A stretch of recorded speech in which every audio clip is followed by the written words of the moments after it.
I just wanted to recap kind of everything I've been working on and provide tutorials as I come along. But essentially everything except for her accessories is complete. So I wanted to update everyone online here because I've been making a lot of it off camera. I've been making a lot of it in my living room just because that's where my sewing machine is, but my Twitch setup is in my room, so two completely different places. One audience is not entirely aware of what is going on. So, I wanted to start with the top. The top here is just a basic halter pattern. I patterned it after a halter top that I was using. So honestly, if you pattern via like already existing clothing, that's a really good way to get a basic pattern for something. I also pattern the pants in the same way. The top is Yaya Han's like catsuit pleather. And then I use binding around the sides of it.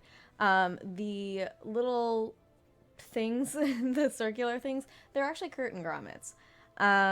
They just snap right on there and just cut like a small hole and then just like fit it into the spot and snap it shut.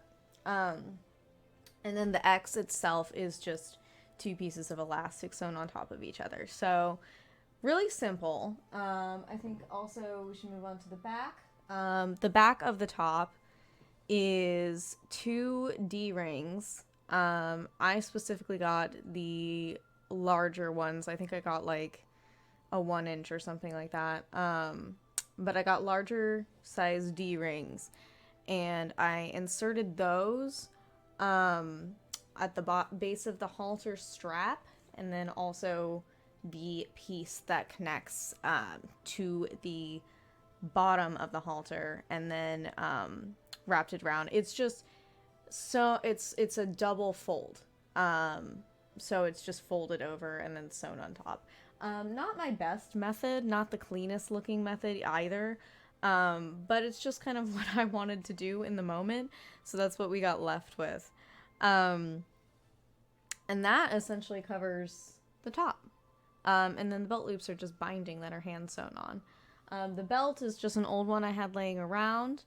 I cut it, and then I actually used poster tack to seal the end of it. And then just made a new hole with a pair of scissors, just like shoveling through. And then connected it there. We're going to talk about the pants. The pants were done entirely off screen, so I don't have any video footage of me creating them. But essentially, I am using a pants pattern from a pair of pants I already owned. So I picked out a pair of pants that I liked the tailoring of and I liked the shape of. I picked a low stretch fabric for the pant pattern that I used, just because I knew this fabric that I got would not stretch. You can also go for like a legging if you're going for a stretch fabric. A lot of people are going for like more of a legging style for Jinx's pants. Whatever works for you is whatever works for you. I wanted more of like a tailored work pant. There are essentially 3 pieces in a pair of pants. There is, well, 3 sections in a pair of pants. Something like 5 pieces. There is the pant leg. So the pant leg is the same shape and you just do it 4 times. So you fold your pants in half. Let me get an example. This is the pants I use for the pattern. So you'll fold your pants in half. You'll get this shape. And then you'll also get the leg. So you're going to put this down on whatever fabric you're using and just draw a chalk line around it. And that's your pattern. So you only need 4 of these, really. So 4 pieces of that. And it's this one shape from like one part of the leg. Make sure to measure your waist, like the widest part of your waist, so your lower waist, your hip, essentially, which runs across like your butt, because you're gonna want it to go up over your butt, I'm assuming, unless you want to be Paris Hilton in 2005. So, but yeah, you're gonna want to measure that, and then that's really the only measurement you need if you're using a pattern from an existing pair of pants. But this was like without any pockets, or there's a zipper, but it's all very like simplistic stuff. So if you're wanting to add pockets, that can be another tutorial, because I'm not doing it this time around, not this go around. I just don't like my cosplays to have pockets. So yeah, you'll cut out that shape twice. So fold your fabric in half, and then cut it twice. So you have 4 pieces of that shape. At that point, you'll want right sides together, and you're going to do the front and the back. So it's going to be like a cape, essentially. You're going to have the crotch seam together, like on the front and then on the back. So it's going to be flat, with this being one side and then this being another. So you'll have the front and the back of the pants, and then you need to sew the side seams together. Usually for this, it's just best if you turn them inside out. It's just easier. And then you just sew up 4 times. I sewed up the side seams, and then I sewed kind of the inside of it, like the inside of the pants, just a big U shape across like the crotch area, so it's all one piece. Just make sure to back tack a whole bunch. Make sure you're not losing any of your seam, and make sure that your seam is clean, and you should be good to go. And then you'll want to do the waistband. So, waistbands. Waistbands are just straps of fabric that are the same width as your hip, and that's it. Take the measurement that you took earlier, put it on the fabric, and then you're going to cut that amount of fabric, and 4 inches thick. We're going to fold that in half later on, so you want it 4 inches thick. This one, we are going to do this in a way that makes sense. You'll sew it right sides together to get the basis of the pattern on there. And then you're going to do what's called stitch in the ditch, which is you pull these 2 sides apart, between the waistband and the pant leg, and you sew in that little spot between them. That is the ditch. It's the part that you don't usually see, and it'll fold over itself, so you won't actually see it.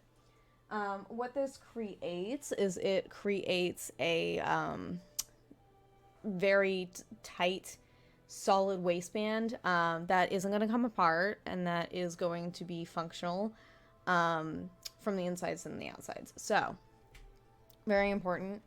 And then the next part of it, I was just guessing and checking, so I can't really give you much of a tutorial for.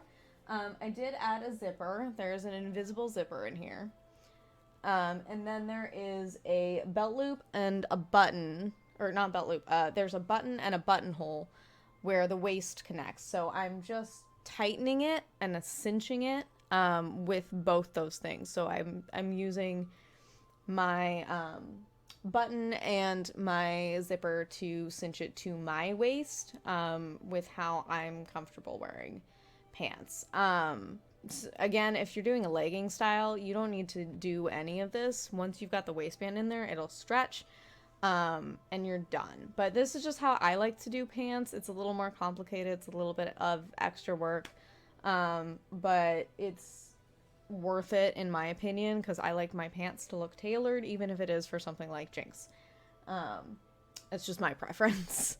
And the last thing is the wig. I actually do have footage for the wig, because I actually did end up doing this on stream. I got a partially styled wig from I think it was like an Amazon seller. There are a ton of companies, tons of places that do this. So you can get pre-styled or partially styled wigs. This one was $40. It's crap quality because I knew I was going to ruin it. and you can get those, and then you can restyle them when they get there. The only thing that I really did is I took out the existing braid and I rebraided it into a French braid, or more of a French braid style, I should say. I don't know how to French braid. And I additionally puffed up the bangs a little bit more.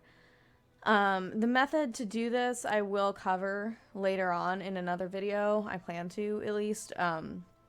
But essentially, you want to tease the bang of the wig. You want to use hair glue and or strong hairspray. Spray it after you, of course, smooth it out a little bit more. But spray the internal, like, teasing of it. Make sure you get that little rat's nest bit sprayed and, like, coated. And you'll want to smooth out the bang after that so it looks shaped. And then you can heat style it as well. I did some of that on my stream. I kind of just did whatever seemed to be working. There are a ton of things that I was doing that I don't know if I can really describe, but they are in video formats. I would consider the wig about half done right now, but anything that I can do more to it is just more of the same of what I have been doing to it. So I figured we're at a point where I can show you what I did. And then I plan to do, like, actual tutorials on, like, oh, how to sew pants or how to sew a top or something like that. Hopefully sometime soon. But this is what I've got for right now. Also, let me know if we want to do, like, a tutorial for the accessories, because I'm not entirely sure, one, if I'm gonna do them and not just buy them, and two, how I'm gonna approach that, because we've got the armbands, and then we've got all the belt loops and the belts, and it's just a lot of hardware. So let me know. And I will be making a Vi cosplay as well, so let me know if we want to see that process, because I entirely forgot to film during this whole process, and if we're wanting to see more of that, like more of tutorials and things like that, I don't want to alienate my audience from that process if you're wanting to see it. So just let me know. I'm trying to post more. I'm trying to be more active online. It's been rough because I work so much, and I'm also someone who struggles with a lot of depression and anxiety, so a lot of times I don't want to be in the world, let alone online, so making the way from my bed to the computer is rough sometimes. But that being said, I hope that this provides some kind of insight. But yeah, let me know if you want me to expand on any of those topics, because I'm more than willing to. And I'm excited to show the finished cosplay. And the finished cosplay is not actually going to be on my channel, and that's all I can say about it right now. It's going to have a really fun reveal.